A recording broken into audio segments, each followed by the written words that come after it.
Welcome to US Tzu Chi 360. I'm your host, Silva Shatterson, and today I'm here at Zhangyan Monastery. It's the home base of the Buddhist Association of the United States, or BAUS, but also the host of a special program that brings Buddhist teachings behind bars. And in fact, it was social reformer Dorothy Dix from the 1800s who said, while we must diminish the stimulant of fear, we must increase to prisoners the incitement of hope. In proportion as we extinguish the terrors of the law, we should awaken and strengthen the control of the conscience. So join me now as we meet a gentleman who is making this awakening a reality. Richard Baksa is a Dharma teacher ordained by Thich Nhat Hanh in the year 2000. He is from the town of Kent in New York, but now lives an hour away from Costa Rica's capital, San Jose. His right-hand man, or rather woman, is his wife Adrienne, who helps oversee the transmission of letters in the Buddhist correspondence course.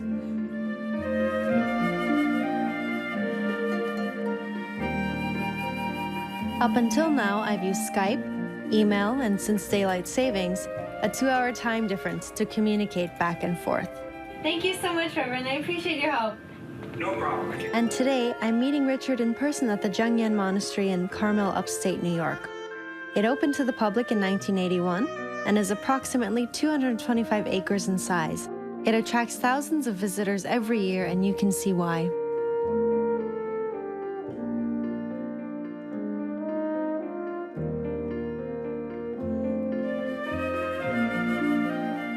So this property was purchased or given as a donation instead? Yes, by Dr. Shen. Originally, it was 120 acres that was donated, and then subsequently another 100 acres were donated by him. So it's 220 some odd acres. Well, so this is the Great Buddha Hall? Yes, this is the Great Buddha Hall. The outside of the building is done in typical Tang Dynasty style architecture, which was considered to be the high point of architecture in the Chinese. The inside is based on a design by I.M. Pei, the architect. And what it utilizes is fireproof, compressed wooden beams that are incredibly strong. And it kind of reflects the openness of the monastery. That's why it was done this way. What is so significant about this Buddha statue? Because I understand it's quite famous. Yes, it's the largest indoor statue of the Buddha in the Western Hemisphere. The statue is interesting in that it was built in 3 separate sections. It was built outside, and when the sections were completed, they were put together with a large crane.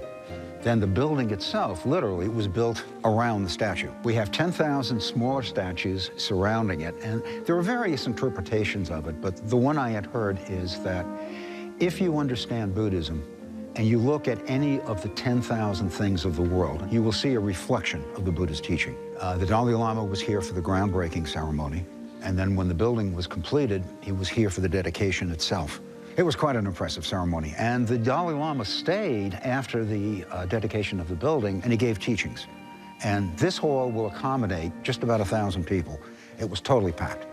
The building next door, the Kuan Yin Hall, holds substantially less. That was totally packed. Well, another notable teacher that we have here at the monastery is you. I don't know if I'm notable or not, but I've been fortunate in that the prison program has worked well. Yeah. Well, do you mind if we go outside and we chat more about that? Certainly, I'd love to.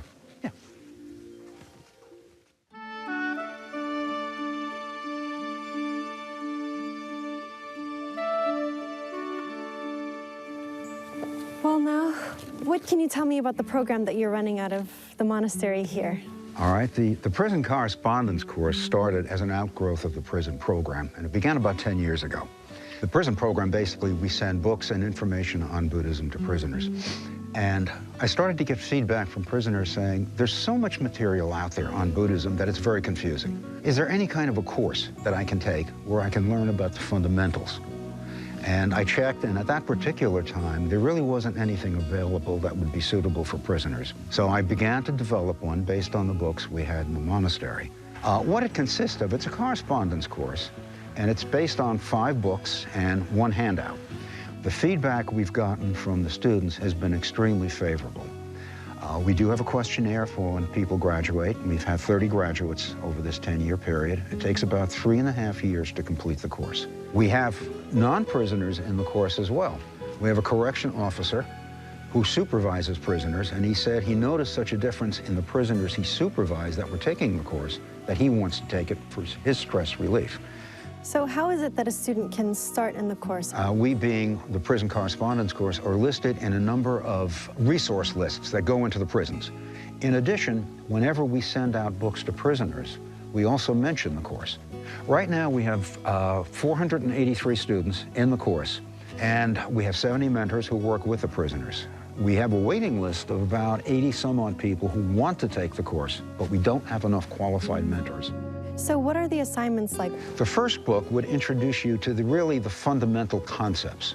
Once you have got some of the theory down, the next book introduces you to the practice of meditation. Prisoner reading this and answering the assignments begins their meditation practice. Now what we want to know is what's your experience in meditation. Very often this is shocking to a prisoner. One of my first meditation teachers told me, if you meditate, you're going to become a lot more compassionate. Because as you meditate, you're going to realize what a god-awful mess you are. And you realize you're not alone. Everybody else has their stew pot. And realizing this, you become a lot more compassionate, handling other people when they become angry. So this is what we want to know. What is the meditation experience doing for you?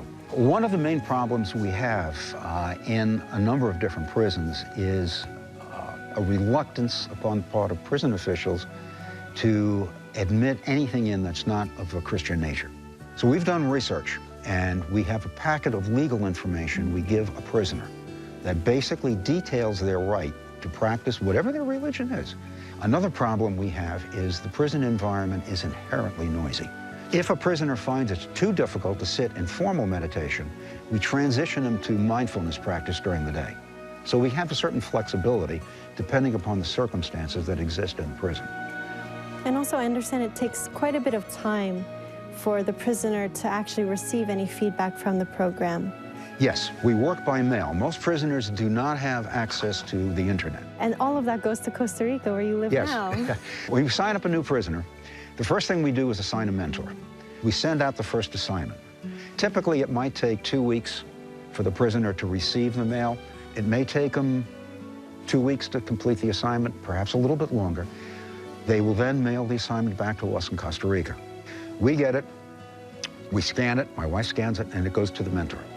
We know when we sent it, and if we don't hear back from a mentor within about a month, we contact them. So let's say it takes about a month. So at this point, we're talking in terms of maybe 2 to 3 months in total. We give them a certificate. We also tell them that we will contact the prison authorities. Let them know that they have completed the course, let them know what kind of student they were, and the fact that the prisoner is trying to turn their life around. And hopefully that is of some benefit when they come up for parole. So not only are you trying to connect the students with the mentors, you're also trying to connect the students with each other, but in a very creative way. Yes. So do you mind if we have a look at your ideas and also look at the rest of the monastery Certainly. as well? Let us go.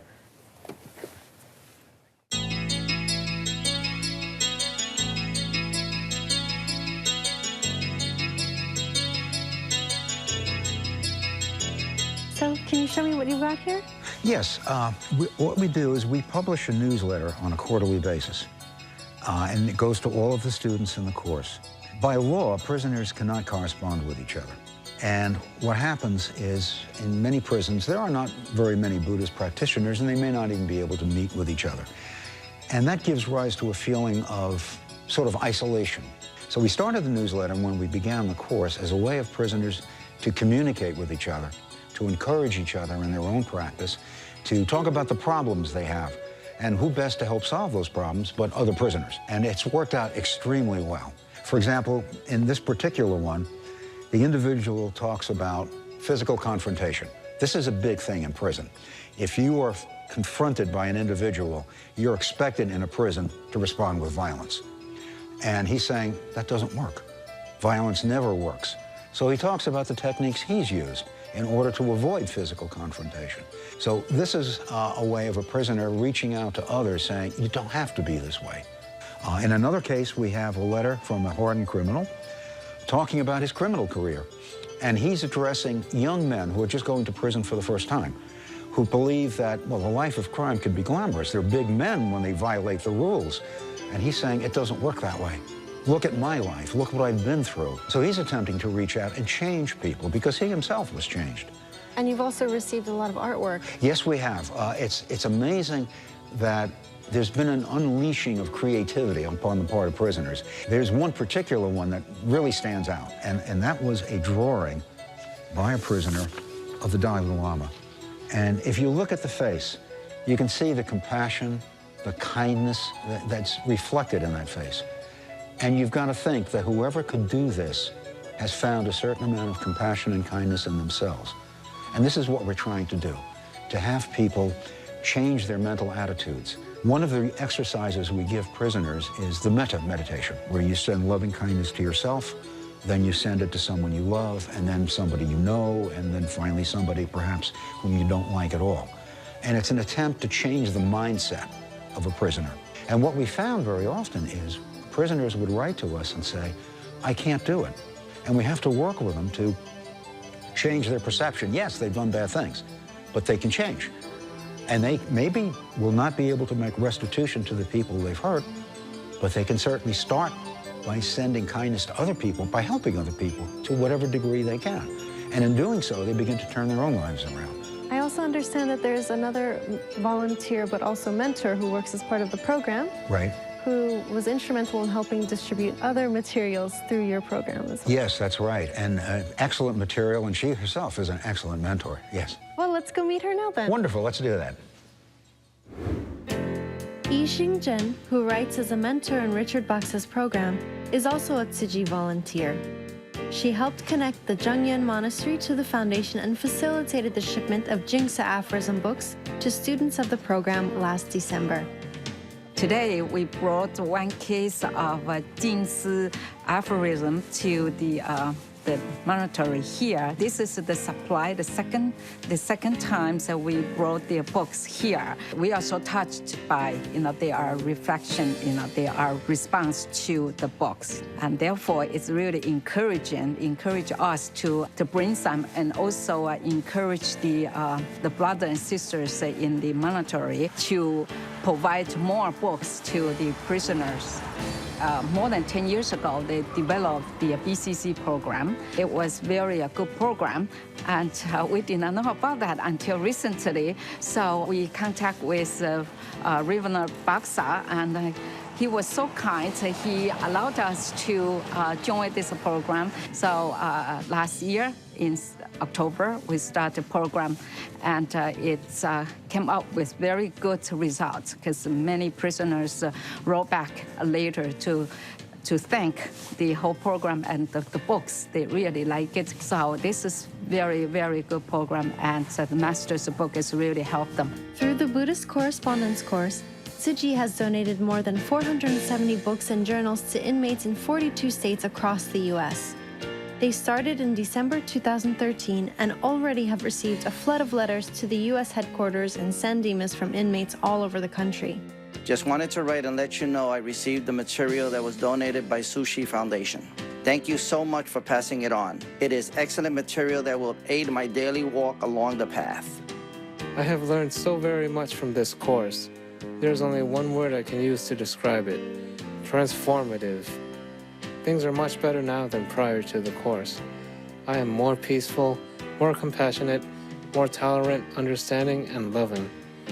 These very things that I thought would make me weak have made me strong.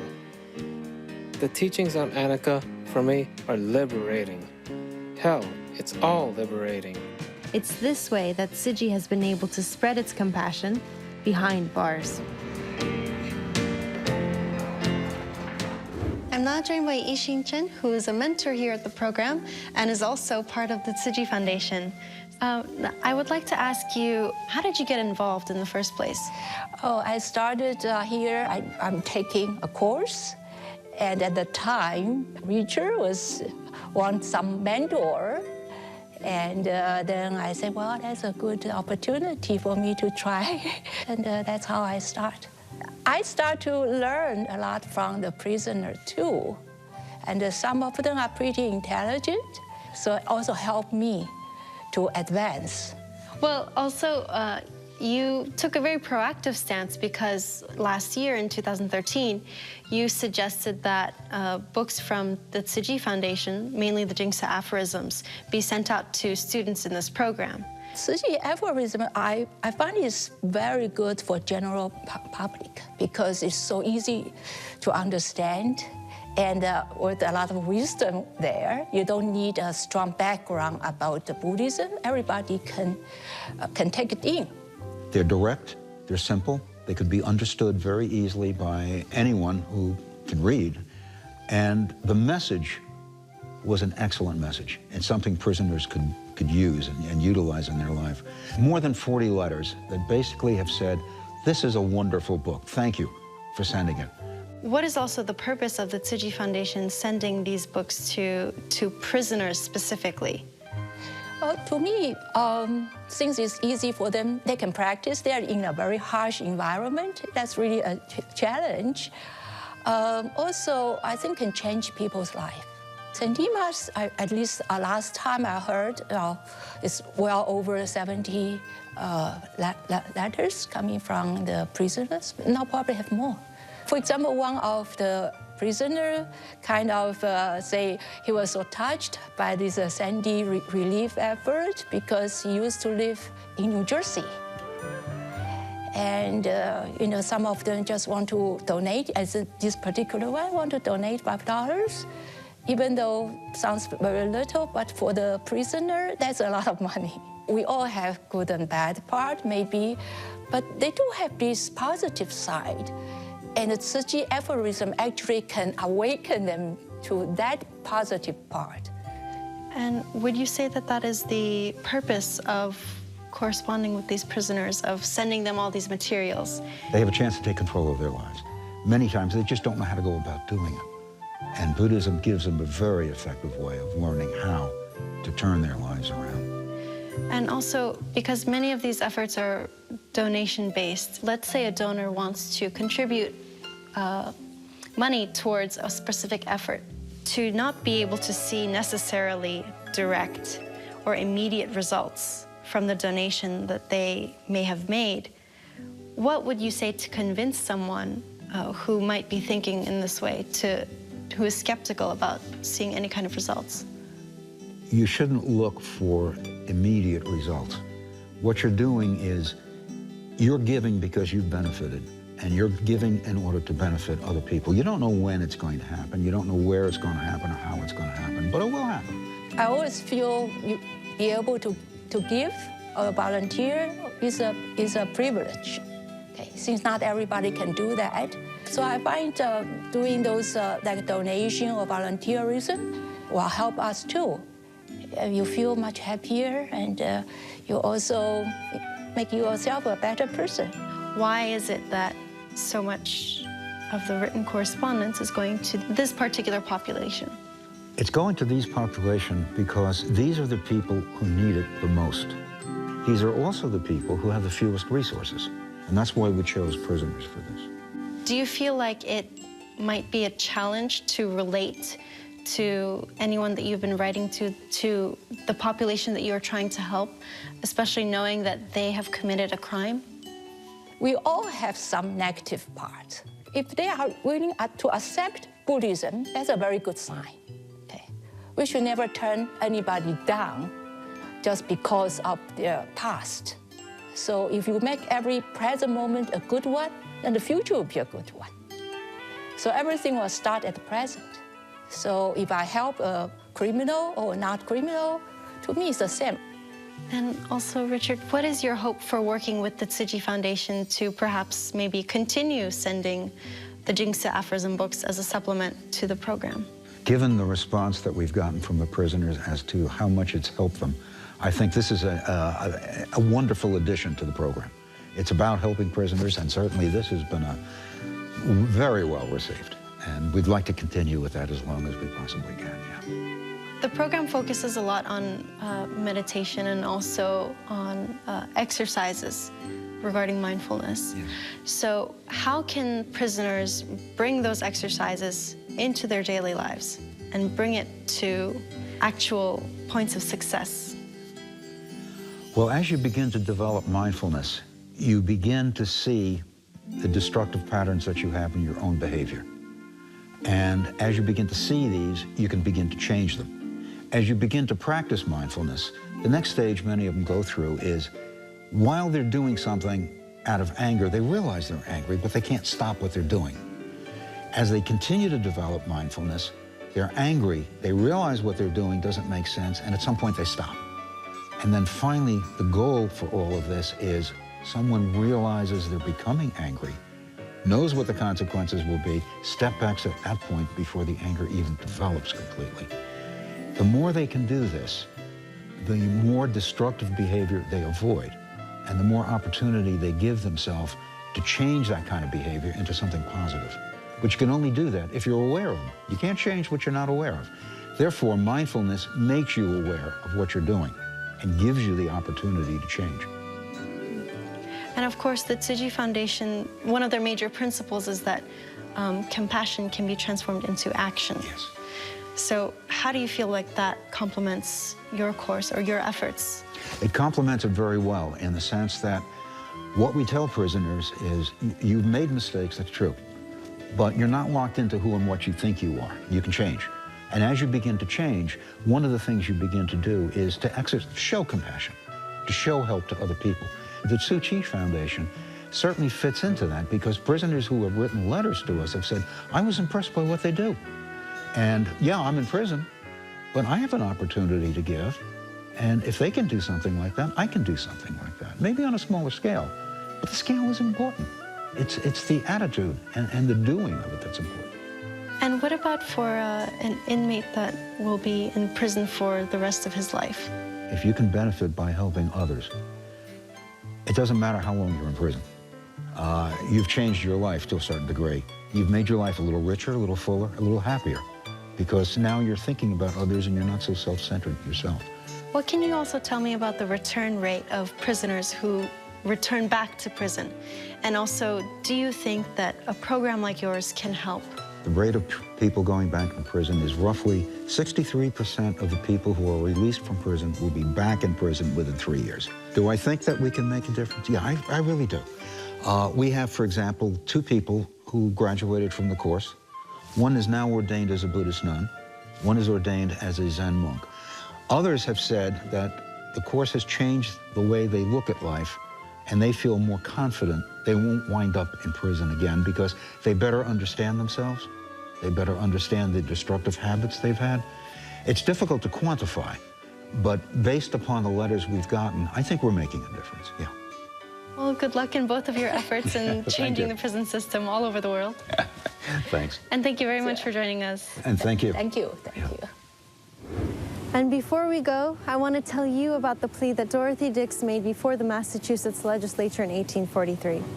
In her final remarks, she encouraged them to raise up the fallen, restore the outcast, defend the helpless, and as their great and eternal reward, to welcome blessing after blessing.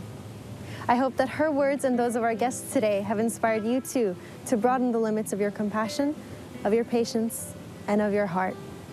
I'm Dilbar Shatterson, and thanks for joining me here at the Zhang Yan Monastery.